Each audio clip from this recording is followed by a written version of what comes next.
नमस्कार। 5 राज्यों के चुनावी नतीजे आ चुके हैं। महीने भर चले इस अमृत मंथन कहें या कीचड़ स्नान कहें, जो भी हो, इससे जो कुछ निकला उसे पहचानने की जरूरत है। सबसे पहली राहत तो यूपी को लेकर है। राहत है ये क्योंकि अब ना वहां राष्ट्रपति शासन का अंदेशा बचा है, ना ही किसी मिड टर्म पोल की जरूरत या गुंजाइश। समाजवादी पार्टी साफ बहुमत हासिल कर चुकी है। कम से कम 3 बातें इन नतीजों से साफ हैं। पहली बात, वो नेता नहीं चलेंगे जिनमें सत्ता का अहंकार होगा। मायावती को इसकी बहुत बड़ी कीमत चुकानी पड़ी है। दूसरी बात, वो पार्टियां नहीं चलेंगी जिनका कोई भविष्य नहीं दिखेगा। जैसे कोई नहीं जानता था कि मायावती के बाद बीएसपी में सेकेंड लाइन लीडरशिप कौन सी है। कोई नहीं जानता था कि कांग्रेस या बीजेपी का चीफ मिनिस्टरियल कैंडिडेट कौन है, उनका भविष्य क्या है।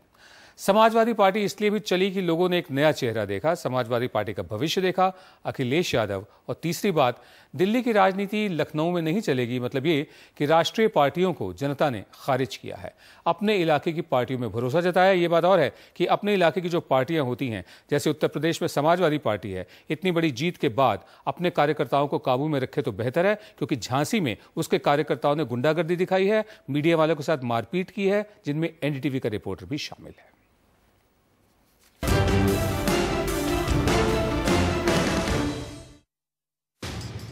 देश की पहली महिला दलित मुख्यमंत्री मायावती इस्तीफा दे चुकी हैं। दलित राजनीति के लिए दुखद है कि उनका करिश्मा 5 साल भी नहीं टिका।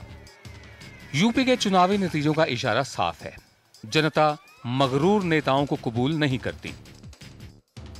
2007 में मायावती इसलिए जीती कि उन्होंने सबको जोड़ने की कोशिश की, लेकिन उनकी राजनीति घोटालों और मूर्तियों में उलझी रह गई। उन्होंने लोगों से खुद को काट लिया।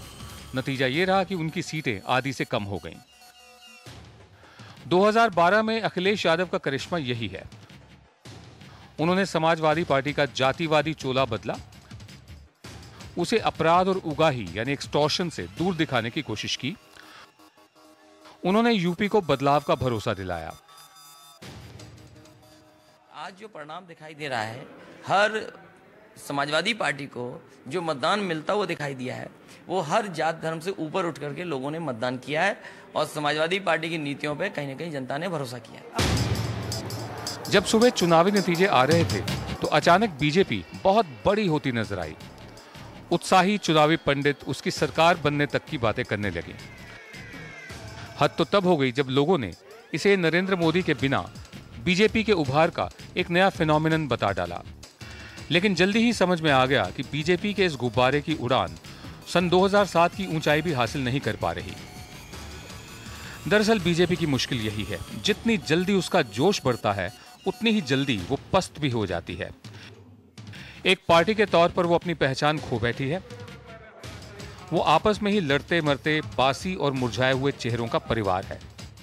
उत्तर प्रदेश के चुनाव में आप सही कह रहे हैं, ये नतीजे हमारे मनोनुकूल नहीं हैं।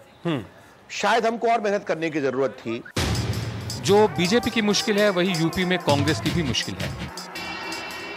यूपी की लड़ाई को राहुल गांधी ने बिल्कुल अपनी लड़ाई में बदल डाला था। 2009 की लोकसभा के नतीजे उन्हें भरोसा दिला रहे थे कि कांग्रेस 100 सीटों तक पहुंच जाएगी। लेकिन जनता कांग्रेस में किन लोगों को चुनती और किस लिए चुनती? न तो कांग्रेस यूपी के लिए नेता दे पाई, ना ही साफ मुद्दे सामने ला पाई।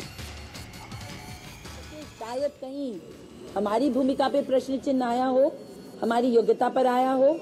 राहुल जी ने जबरदस्त कैंपेन किया है और हम उनका आभार व्यक्त करते हैं। दरअसल यूपी की जनता ने फिर राष्ट्रीय पार्टियों को नकार दिया है। बीएसपी की छूटी हुई जगह बीजेपी या कांग्रेस को नहीं, समाजवादी पार्टी को गई है। तो समझने की जरूरत यह है कि क्षेत्रीय पार्टियों की हैसियत मजबूत बनी हुई है। जो राष्ट्रीय राजनीति करना चाहते हैं उन्हें इन क्षेत्रीय पार्टियों की इज्जत करनी होगी। The NDTV News app had redefined the entire genre. Now another market beater. It's already hit #1. NDTV Profit, India's #1 finance app. Download free at ndtvprofit.com/apps. Live stream of NDTV Profit, market news and your easy to manage portfolio. Download now ndtvprofit.com/apps.